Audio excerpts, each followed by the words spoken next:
Muchas gracias por acompañarnos de nuevo, estamos muy agradecidos con ustedes, aquí vamos con más fuerza, échenle muchas ganas. Capítulo 5. De los ingresos por adquisición de bienes. Artículo 130. Se consideran ingresos por adquisición de bienes. Fracción 1. La donación. Fracción 2. Los tesoros. Fracción 3. La adquisición por prescripción. Fracción 4. Los supuestos señalados en los artículos 125, 160 y 161 de esta ley. Fracción 5. Las construcciones, instalaciones o mejoras permanentes en bienes inmuebles que, de conformidad con los contratos por los que se otorgó su uso o goce, queden a beneficio del propietario.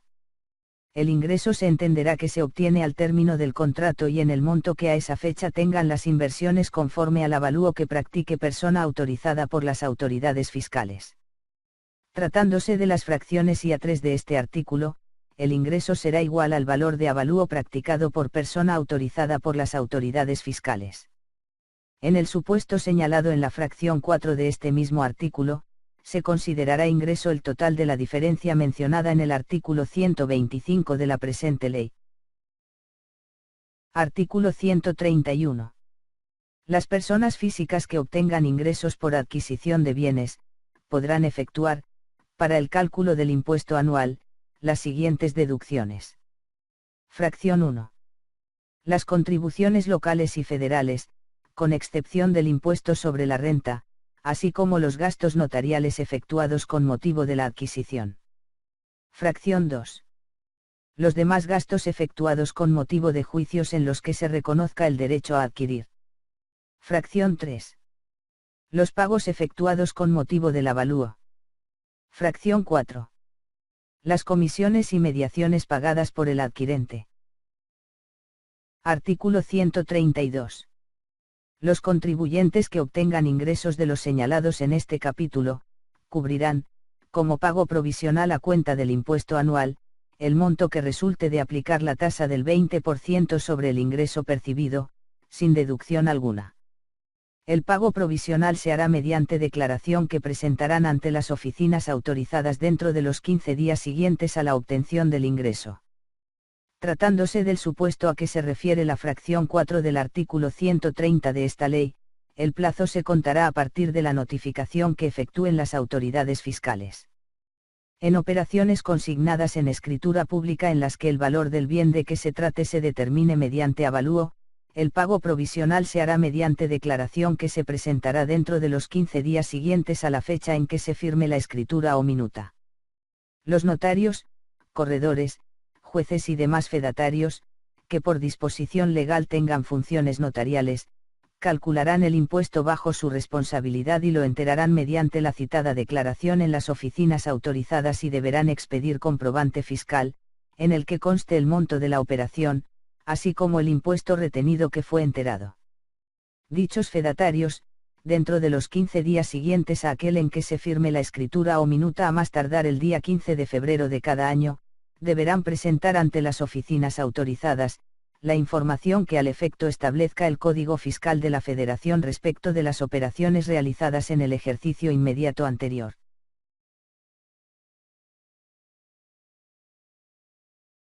Capítulo 6. De los ingresos por intereses. Artículo 133. Se consideran ingresos por intereses para los efectos de este capítulo, los establecidos en el artículo 8 de esta ley y los demás que conforme a la misma tengan el tratamiento de interés. Se dará el tratamiento de interés a los pagos efectuados por las instituciones de seguros a los asegurados o a sus beneficiarios, por los retiros parciales o totales que realicen dichas personas de las primas pagadas, o de los rendimientos de estas, antes de que ocurra el riesgo o el evento amparado en la póliza, así como a los pagos que efectúen a los asegurados o a sus beneficiarios en el caso de seguros cuyo riesgo amparado sea la supervivencia del asegurado cuando en este último caso no se cumplan los requisitos de la fracción XXI del artículo 93 de esta ley y siempre que la prima haya sido pagada directamente por el asegurado. En estos casos para determinar el impuesto se estará a lo siguiente. De la prima pagada se disminuirá la parte que corresponda a la cobertura del seguro de riesgo de fallecimiento y a otros accesorios que no generen valor de rescate y el resultado se considerará como aportación de inversión. De la suma del valor de rescate y de los dividendos a que tenga derecho el asegurado o sus beneficiarios se disminuirá la suma de las aportaciones de inversión actualizadas y la diferencia será el interés real acumulable. Las aportaciones de inversión se actualizarán por el periodo comprendido desde el mes en el que se pagó la prima de que se trate o desde el mes en el que se efectuó el último retiro parcial a que se refiere el quinto párrafo de este artículo, según se trate, y hasta el mes en el que se efectúe el retiro que corresponda. La cobertura del seguro de fallecimiento será el resultado de multiplicar la diferencia que resulte de restar a la cantidad asegurada por fallecimiento la reserva matemática de riesgos en curso de la póliza, por la probabilidad de muerte del asegurado en la fecha de aniversario de la póliza en el ejercicio de que se trate. La probabilidad de muerte será la que establezca la Comisión Nacional de Seguros y Fianzas para determinar la referida reserva.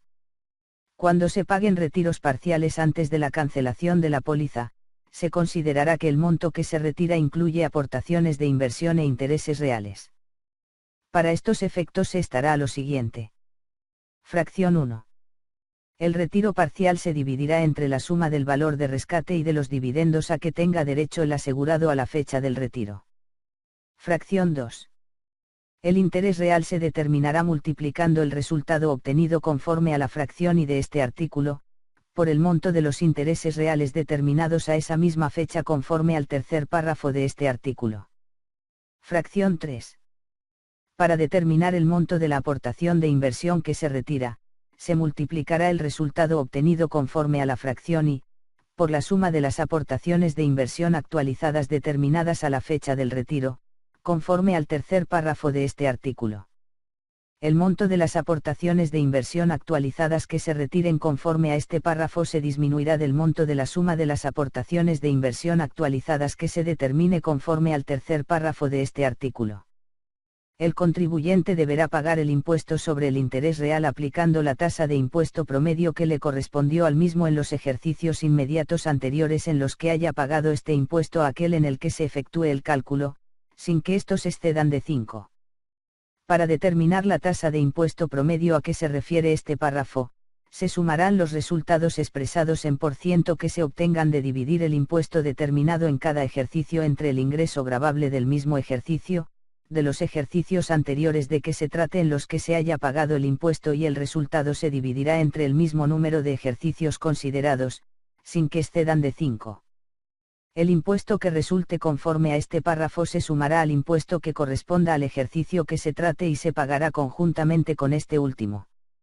Se considerarán intereses para los efectos de este capítulo, los rendimientos de las aportaciones voluntarias, depositadas en la subcuenta de aportaciones voluntarias de la cuenta individual abierta en los términos de la Ley de los Sistemas de Ahorro para el Retiro o en la cuenta individual del Sistema de Ahorro para el Retiro en los términos de la Ley del Instituto de Seguridad y Servicios Sociales de los Trabajadores del Estado, así como los de las aportaciones complementarias depositadas en la cuenta de aportaciones complementarias en los términos de la Ley de los Sistemas de Ahorro para el Retiro.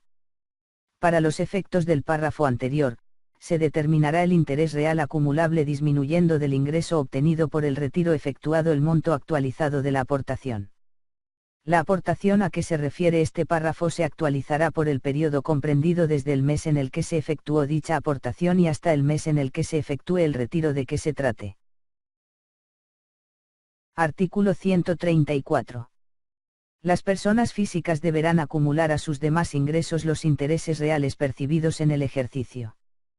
Tratándose de intereses pagados por sociedades que no se consideren integrantes del sistema financiero en los términos de esta ley y que deriven de títulos valor que no sean colocados entre el gran público inversionista a través de bolsas de valores autorizadas o mercados de amplia bursatilidad, los mismos se acumularán en el ejercicio en que se devenguen. Se considera interés real, el monto en el que los intereses excedan al ajuste por inflación. Para estos efectos, el ajuste por inflación se determinará multiplicando el saldo promedio diario de la inversión que genere los intereses, por el factor que se obtenga de restar la unidad del cociente que resulte de dividir el índice nacional de precios al consumidor del mes más reciente del periodo de la inversión, entre el citado índice correspondiente al primer mes del periodo. Cuando el cálculo a que se refiere este párrafo se realice por un periodo inferior a un mes o abarque fracciones de mes, el incremento porcentual del citado índice para dicho periodo o fracción de mes se considerará en proporción al número de días por el que se efectúa el cálculo. El saldo promedio de la inversión será el saldo que se obtenga de dividir la suma de los saldos diarios de la inversión entre el número de días de la inversión, sin considerar los intereses devengados no pagados. Cuando el ajuste por inflación a que se refiere este precepto sea mayor que los intereses obtenidos, el resultado se considerará como pérdida. La pérdida se podrá disminuir de los demás ingresos obtenidos en el ejercicio, excepto de aquellos a que se refieren los capítulos I y II de este título. La parte de la pérdida que no se hubiese podido disminuir en el ejercicio, se podrá aplicar, en los 5 ejercicios siguientes hasta agotarla, actualizada desde el último mes del ejercicio en el que ocurrió y hasta el último mes del ejercicio en el que aplique o desde que se actualizó por última vez y hasta el último mes del ejercicio en el que se aplique, según corresponda. Cuando los intereses devengados se reinviertan, estos se considerarán percibidos, para los efectos de este capítulo, en el momento en el que se reinviertan o cuando se encuentren a disposición del contribuyente, lo que suceda primero. Artículo 135. Quienes paguen los intereses a que se refiere el artículo 133 de esta ley, están obligados a retener y enterar el impuesto aplicando la tasa que al efecto establezca el Congreso de la Unión para el ejercicio de que se trate en la Ley de Ingresos de la Federación sobre el monto del capital que dé lugar al pago de los intereses, como pago provisional. Tratándose de los intereses señalados en el segundo párrafo del artículo 134 de la misma, la retención se efectuará a la tasa del 20% sobre los intereses nominales. Las personas físicas que únicamente obtengan ingresos acumulables de los señalados en este capítulo, podrán optar por considerar la retención que se efectúe en los términos de este artículo como pago definitivo, siempre que dichos ingresos correspondan al ejercicio de que se trate y no excedan de $100.00. Artículo 136. Quienes obtengan los ingresos a que se refiere este capítulo, además de las obligaciones establecidas en otros artículos de esta ley, tendrán las siguientes. Fracción 1. Solicitar su inscripción en el Registro Federal de Contribuyentes. Fracción 2. Presentar declaración anual en los términos de esta ley. Fracción 3. Conservar, de conformidad con lo previsto en el Código Fiscal de la Federación, la documentación relacionada con los ingresos, las retenciones y el pago de este impuesto. Lo dispuesto en este artículo no será aplicable a los contribuyentes que hayan optado por no acumular los intereses a sus demás ingresos, en los términos del segundo párrafo del artículo 135 de esta ley. Quienes paguen los intereses a que se refiere este capítulo deberán proporcionar al Servicio de Administración Tributaria la información a que se refiere el artículo 55 de esta ley, aun cuando no sean instituciones de crédito. Hasta aquí llegamos con este audiolibro, pronto subiremos la continuación, espérenlo.